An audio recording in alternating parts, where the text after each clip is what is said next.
Hey everyone, Jim O'Callaghan has his boss in Dublin today. It's not Micheál Martin, of course, because Micheál Martin is on a junket in Africa at the G20 meeting, and it is Magnus Brunner. Now, Magnus Brunner is an Austrian politician who is the European Commissioner for Migration and Internal Affairs. Now, he is here to look at the fantastic job the Irish government is doing on immigration.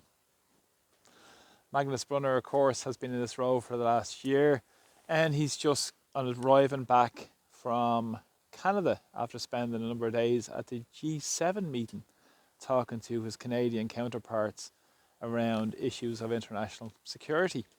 But O'Callaghan is trying to talk tough on immigration over the last number of days and is due to bring forward 3 memos to Cabinet to discuss the issues that have faced Ireland in the recent past, following the announcement by Shabana Mahmood, the British Home Secretary, and their changes in their law in the last week. And of course, he said last week at this meeting between British and Irish ministers that he was going to be nimble, and he thanked them for their heads up in terms of the approach to immigration.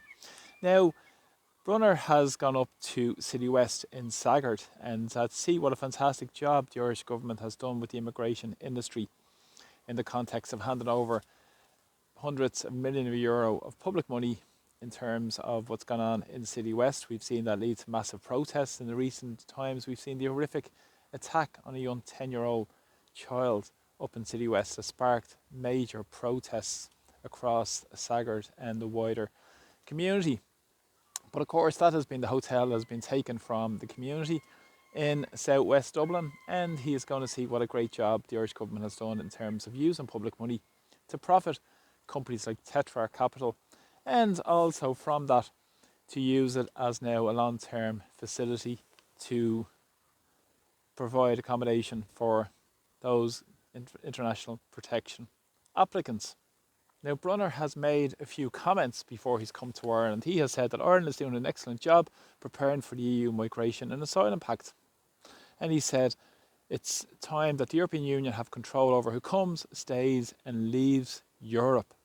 And he also said he has to strengthen cooperation on security and organised crimes.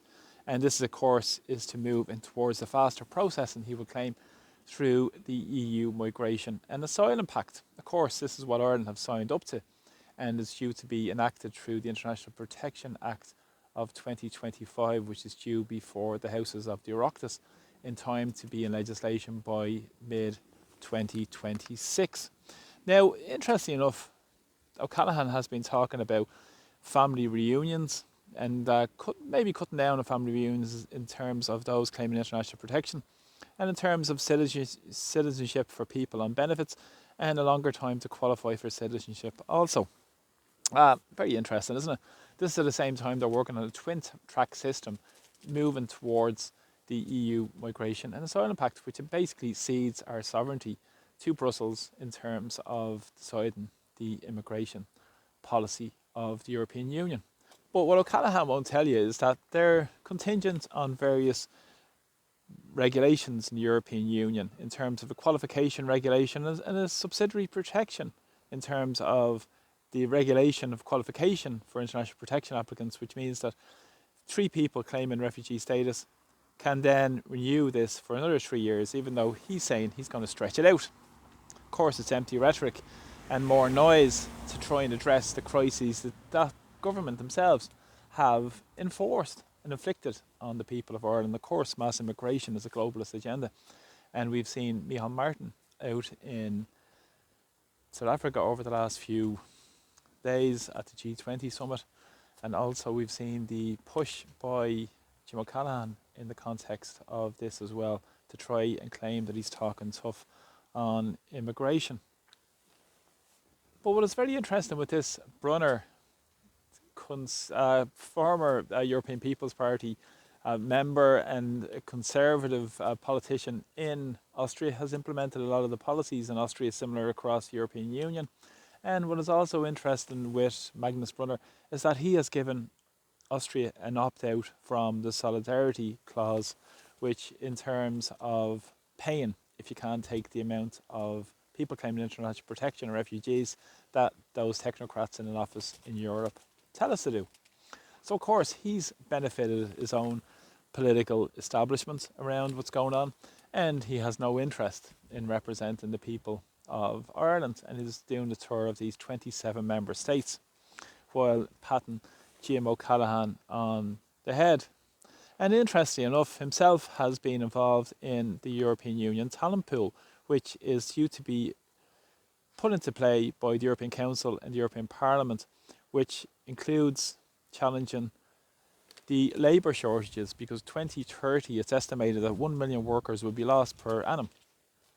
So what better way than to get this talent pool up and running and do work with various countries, including countries like Tunisia, Bangladesh, Pakistan, to bring more cheap labour in to benefit those big industrialists and big corporations that they represent.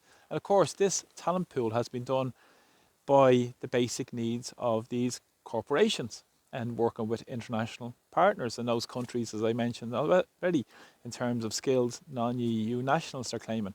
And they said they will have an IT platform up and running, hence the digital ID will be coming through, and national contact points for various national governments to contact to go in and delve into this talent pool to try and generate more cheap labour.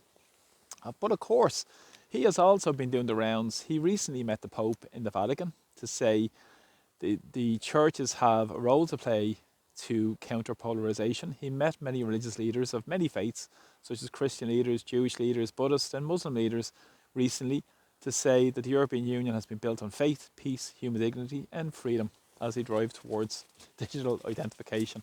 So this is what this man Brunner is up to, pursuing this agenda, and O'Callaghan is nothing but a patsy for Brunner and the agenda across the European Union and their globalist agenda that benefits the big corporations to the detriment of ordinary people and really destroys any notion of Irish sovereignty to boot as they continue towards this drive with the EU Migration and Asylum Pact, which is due to be enacted in the International Protection Act in Ireland by the middle of 2026. So thanks so much for the support. Please share my videos. Thanks for subscribing to my channel. And please comment below as well so we can get the real news out, what's really taking place, not the narrative that's been pushed out there by the mainstream protagonists. Thanks for the support and slán go fóill. Take care. Bye-bye.